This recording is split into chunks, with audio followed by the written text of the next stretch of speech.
नमस्कार मित्रांनो, लग्नाची बेडी आजच्या भागामध्ये आपण पाहणार आहोत। राघव दरवाजा तोडतो आणि सर्वजण आतमध्ये येतात तर मधु ही फॅनला दावे बांधून आत्महत्या करण्याचे नाटक करत असते। तर सर्वांना ते दृश्य बघून खूप मोठा धक्का बसतो। राघव घाईने मधुला म्हणतो की हे काय करतेस आणि तो लगेच मधुला खाली घेतो। काकू म्हणते की मधु तू वेडी आहेस का, असे कोणी वागतेस का आणि काय गरज आहे तुला हे सर्व करण्याची। रेश्मा म्हणते की राणी वहिनी तुम्हाला हे सर्व करायची काय गरज आहे, तुम्ही एकदा आमच्याबरोबर बोलायचे ना तुम्हाला काय हवे ते। आणि जर सिंधू यावेळी इकडे आली नसती तर काय अनर्थ घडला असता। राघव म्हणतो की प्लीज तिच्यावर कोणी इतका प्रश्नाचा मारा करू नका आणि मी तिला शांतपणे सर्व काही विचारतो। राघव म्हणतो की मधु एकदा शांतपणे सांग तुला ही सर्व करण्याची काय गरज होती। तर लगेच मधु रडण्याचे नाटक करते आणि राघव मी हे काय करू, तर करू नको तर माझ्या आयुष्यात असे आनंदाचे क्षण राहिलेलेच नाही। अगोदर माझं प्रेम माझ्यापासून लांब गेले, नंतर राया सुद्धा मला सोडून गेले आणि आता हे बाळ सुद्धा माझ्यापासून दूर जाते। मग मी कुणासाठी जगू आणि कशासाठी जगू, कारण या जगात माझं असं म्हणणारं कोणीच राहिलेलं नाही। राजश्री म्हणते की अगं राणी या घरात खूप माणसे आहेत, तू आमच्याशी तुझं हे दुःख शेअर करायचं, आमच्याशी बोलायचं, पण असं वागतात का कोणी। तर सिंधू ही मधुला शांत करते आणि काकूला म्हणते की आता मधुताईंना सायट्रिकची खूप गरज आहे, त्यामुळे आपण डॉक्टरांना एकदा कॉल करू, तेच असे व्यवस्थित मधुताईंशी बोलू शकतील आणि डॉक्टरच मधुताईंना यातून बाहेर काढू शकतील। काकू म्हणते की हो, पण मधु तू परत असे कधीही जीव देण्याचा प्रयत्न करणार नाही। तेव्हा सिंधू लगेच घाईने डॉक्टरांना बोलून घेते। तर डॉक्टर आतमध्ये असतात तर राजश्री सिंधूला म्हणत असते की तू खरंच डॉक्टरांना बोलून एकदम चांगले काम केले आणि राणी असे का वागली असेल याचे कारण कसे समजणार। राणीने बाळामध्ये न अडकता लग्न करून आपल्या आयुष्याची नवीन सुरुवात करावी असे राजश्री म्हणते। काकू म्हणते की राजश्री तू हे काय बोलतेस, अगं तिची काय अवस्था झाली हे तुला समजते की नाही आणि इतकी काय घाई झाली तुला त्या राणीला घराबाहेर काढण्याची। एक गोष्ट लक्षात ठेव, आज तिच्यामुळे हे बाळ आपल्याला बघायला मिळाले। राजश्री म्हणते की वहिनी मला हे सर्व समजते, पण मी तिच्या काळजीपोटी हे सर्व बोलते।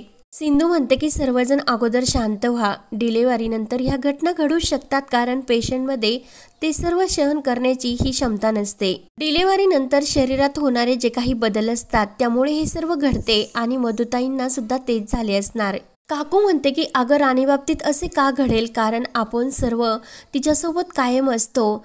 तर लगेच सिंधू म्हणते की काकू हे मेडिकल कंडिशन आहे, हा त्रास कुणाला सुद्धा होऊ शकतो आणि डॉक्टर आले ना आता त्या बोलत्यान मधुताईंबरोबर आणि मधुताई सुद्धा लवकर बऱ्या होऊ शकतील। तेवढ्या डॉक्टर बाहेर येतात। काकू विचारते की डॉक्टर मधु आता बरी आहे ना। डॉक्टर म्हणतात की तुम्ही अजून टेन्शन घेऊ नका आणि डॉक्टर सिंधूला म्हणतात की तुम्ही जे काही म्हणतात की डिप्रेशनची ही केस आहे ते एकदम बरोबर आहे, कारण त्यांना एकटेपणा जाणवतो, त्यांच्याजवळ कोणीच नाही ना, त्यामुळे त्यांना एकटं वाटते आणि त्या विचाराने त्या पूर्णपणे खचून गेलेल्या आहेत, त्यामुळे आता त्यांची व्यवस्थित काळजी घ्यावी लागेल।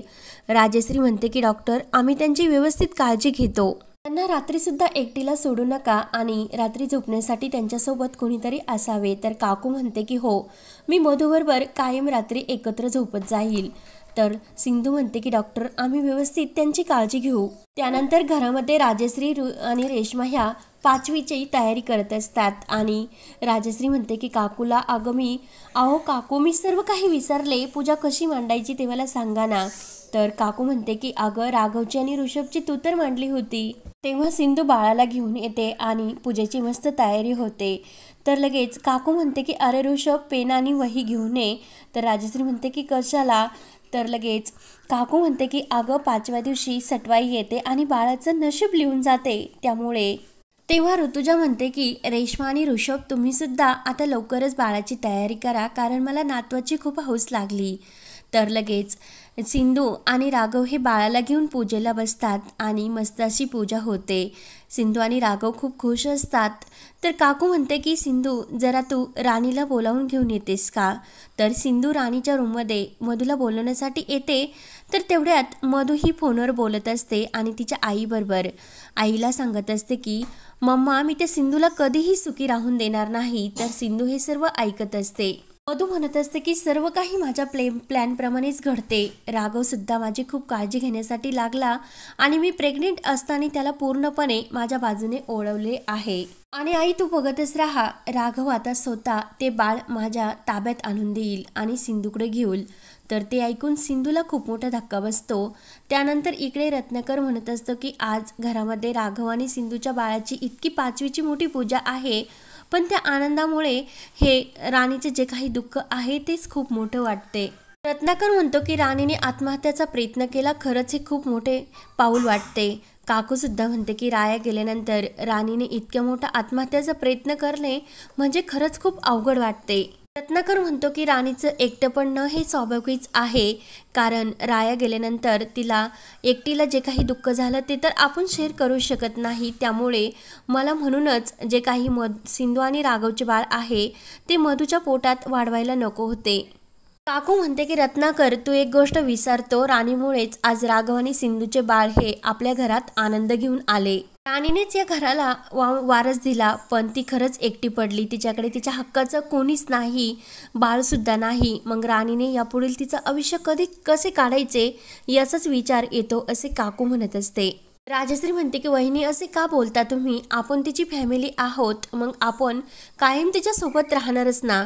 काकू म्हणते की नवरा गेल्यानंतर बाईची काय परिस्थिती होत असते आणि तिची अवस्था, हे सर्व क्षण मी अनुभवलेले आहे. राया तर हा अचानक गेला, स्वतःचे मूल सुद्धा तिला नाही, मग तिने कुणाकडे बघून आयुष्य काढायचे आणि तिचा हा एकटेपणा आपण कसा दूर करू शकतो. राजश्री म्हणते की हो, आणि बाळ जरा थोडेसे मोठे झाले ना, आपण राणीसाठी एक चांगला मुलगा शोधू आणि तिचे लग्न त्याच्याबरोबर लावून देऊ, म्हणजे तिच्या नवीन आयुष्याला सुरुवात होईल आणि तिला तिचे कुटुंब सुद्धा मिळेल. तर काकू म्हणते की माझ्या मनात एक गोष्ट आहे, त्यामुळे त्यासाठी माझ्या मनात एक विचार आलेला आहे. त्यानंतर इकडे मधू फोनवर सांगत असते की मम्मा आज असं काहीतरी घडणार आणि राघव स्वतः त्याचे बाळ माझ्या ताब्यात आणून देणार आहे. तर सिंधू गुपचूप हे सर्व ऐकत असते. मी मामीकडे गेले आणि मामींना माझे जे काही एकटेपणा आणि दुःख आहे ते सर्व सांगितले आणि माझा आज भूमिका माझ्या कामी येणार आणि मामींना सुद्धा माझे दुःख समजले. त्यामुळे आज जे काही होणार ना ते सर्व माझ्या फेवरमध्ये होणार. मी आज आत्महत्या करण्याचे नाटक केले आणि ते सुद्धा सर्वांना खरे वाटले. त्यामुळे तू आता बघतच राहा काय होते ते. तर मधू फोन ठेवते आणि सिंधू तेथून घाईने बाहेर येते. तर सिंधूला खूप मोठा असा धक्का बसलेला असतो. त्यानंतर इकडे रत्नाकर काकूंना विचारत असतो की वहिनी काय असा तू निर्णय घेतला राणीसाठी. काकू म्हणते की राजश्री म्हणते की राणीचं आपण दुसरं लग्न लावून देऊ, पण राणीने जे काही दुसऱ्याचं अपत्य आपल्या पोटामध्ये वाढवलं त्यामुळे कोणी लग्न करीन असे मला वाटत नाही. काकू म्हणते की आपण राणीवर बाळाची पूर्ण जबाबदारी टाकूया. तर ते ऐकून सिंधू, रत्नाकर आणि राजश्री यांना मोठा धक्का बसतो. रत्नाकर म्हणतो की अगं काकू, बाळ तर हे राघव आणि सिंधूचं आहे आणि तो असा डिसिजन कसा घेतला. काकू म्हणते की अरे बाळ हे राघव आणि सिंधूचं आहे, पण ते जन्माला तर राणीने घातले आणि हे गेल्यानंतर मला हे पुढील आयुष्य जगण्यासाठी राखी होती, पण राणीकडे तर असे कोणीच नाही. राया असा अचानक गेला आणि राणीकडे स्वतःचे असे हक्काचे मूल नाही, त्यामुळे तिने कुणाकडे बघून हा संसार करायचा. राखीमुळे माझा एकटेपणा दूर झाला आणि रायामुळे वंशंचा एकटेपणा. तर राणीवर जर बाळाची जबाबदारी टाकली तर राणीला सुद्धा एक सुखाचे जीवन जगण्याची कला येईल. तर ते ऐकून राघव, सिंधू आणि रत्नाकर, राजश्री आणि ऋषभ यांना खूप मोठा धक्का बसलेला असतो. तर मधूने हे सर्व ऐकल्यानंतर तिला मात्र आनंद होतो. तर हा भाग येथे संपतो. पुढील भागामध्ये राघव स्वतः राणीच्या ताब्यामध्ये ते बाळ देतो. तर आता राणीने केलेला हा प्लॅन सिंधू कसा उधळून राहणार आणि तिला तिच्या पापाची शिक्षा कशी देणार हे पाहण्यासाठी आपल्या चॅनलला नक्की सबस्क्राईब करत राहा. धन्यवाद.